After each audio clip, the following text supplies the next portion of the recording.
Hi, welcome back to Weekly Chat with Crime Stoppers. I'm Nicole Kristoff, the Deputy Director here at Crime Stoppers of Houston, joined as always by Andy Kahn, Director of Victim Services, Crime Stoppers of Houston, and we are back for episode 12, 13. 79. Yeah, we've been here for a little bit. We're having a lot of fun with this. We hope that you guys are getting a lot out of it also.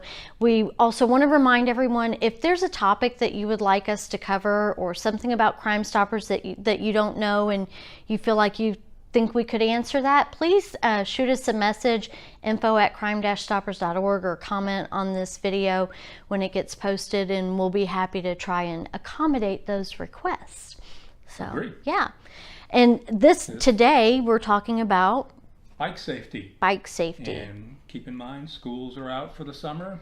Kids are out playing. Exactly. Lots of kiddos on bicycles, on hoverboards, skateboards, and that sort of thing. But it also just individuals, grown-ups riding around town throughout the inner city. Well, we're seeing more and more people bicycling to work. Exactly. People bicycling all over, particularly in the city. Right. In the inner loop area, you have new bike lanes that are now all devoted, and a lot of people driving cars probably even aren't aware there's designated bike lanes. Exactly. So we, because it's getting to be summertime and we know that folks are getting out a little bit more now, we contacted our friends over at BikeHouston and got some good information. So we wanted to make sure that we share it with you guys. Again, I have to put my glasses on because I'm old. So remember when we were riding bikes, right? There were certain things we were told. There were. Yes. Yeah, like using a hand sign, letting someone know what you're doing. Used to be, do this is turning one way and this is turning another way, but now the law is if you're turning left, go with your left arm, raise your left arm and put it out, and then if you're turning right, you raise your right arm and you stick it out to let the drivers and other bicyclists know what you're doing. That's one of the suggestions that BikeHouston says is making your intentions clear, being visible.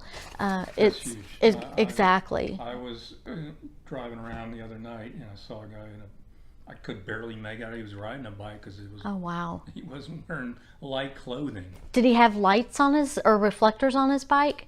He did, but if you didn't look closely, because that's the law. Right.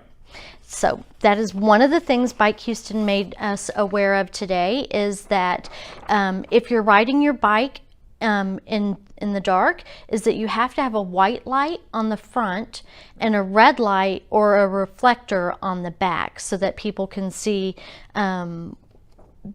where you are and what's going on.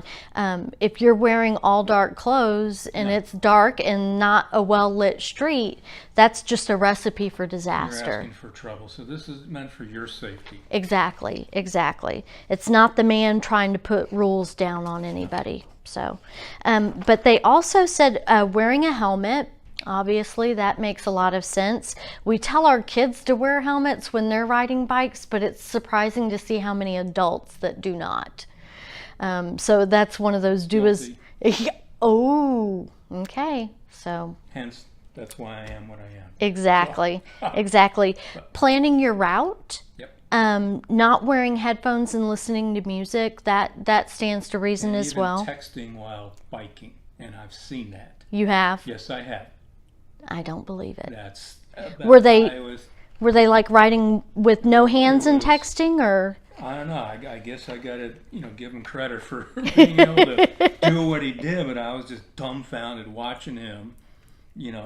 Do both and going, you're a disaster waiting to happen. Exactly. And it would be so unfortunate, not only for him, but a driver that just if it was a complete accident, and not really through anybody's serious fault. So BikeHouston suggests taking classes.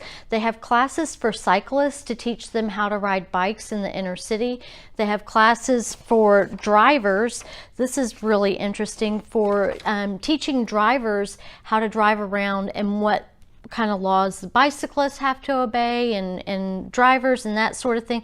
It's really just making everyone aware to be more aware of your A lot of it's surroundings. really common sense. The laws that you have when you're driving a car basically apply to when you're riding a bike. Exactly, rules You're of the road. sharing the road. Right, Keep that in exactly, mind. exactly. You know, here at Crime Stoppers, we get cases all the time from law enforcement, and I was looking at them today.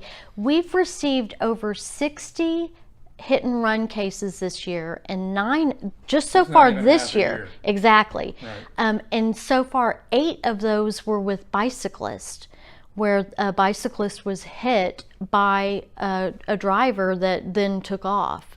So it's really just on all levels, we really want to make and I sure. was looking at some numbers, and sadly to say, in Houston, since 2003, over 2,000 pedestrian and bicyclist deaths. Wow. Houston, again, this is not a number you want to be proud of, but we rank in the top 5 cities in the country for That's those awful. who are injured or deaths on bicycles. That's a And shame. we can do better. We A lot can. of it's We can. preventable. Have you seen those white bikes around town? They're called ghost bikes. No.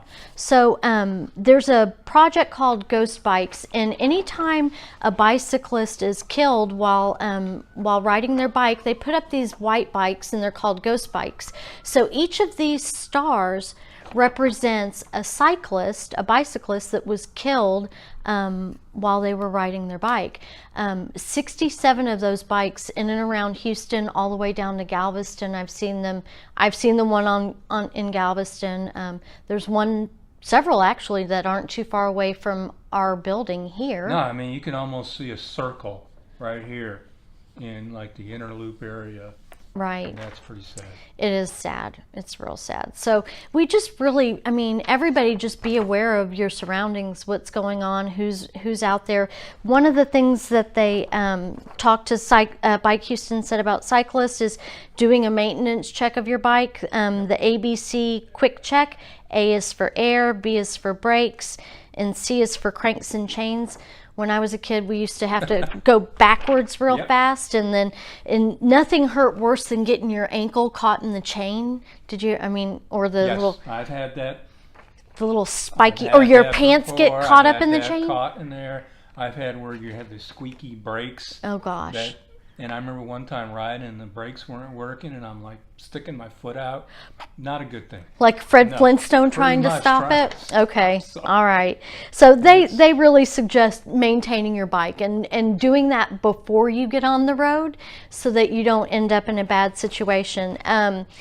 Some suggestions for drivers: follow the law, no cell phones, give cyclists a wide pass, scan the intersections, because just because a bicyclist is supposed to obey a stoplight or a stop sign doesn't mean that they always will. So if you do a quick scan, which a defensive driver probably would anyways, might see a catastrophe coming, and then take a bike-friendly driver class like we talked about here. So really just I hope it's some good information that helps everyone out, not just now during the summertime, but all year long. We just want to make sure that our friends on bikes are safe. The numbers that you showed, I mean, we can definitely cut down. Right. There's no reason to have those types of numbers, and share the road, share the responsibility, and remember, particularly in the city, there are designated bike lanes Right. for Right. bicyclists. Well, thanks again for joining us. We hope to see you again next time. Remember to check us out online, crime-stoppers.org, and our social medias. Have a great weekend.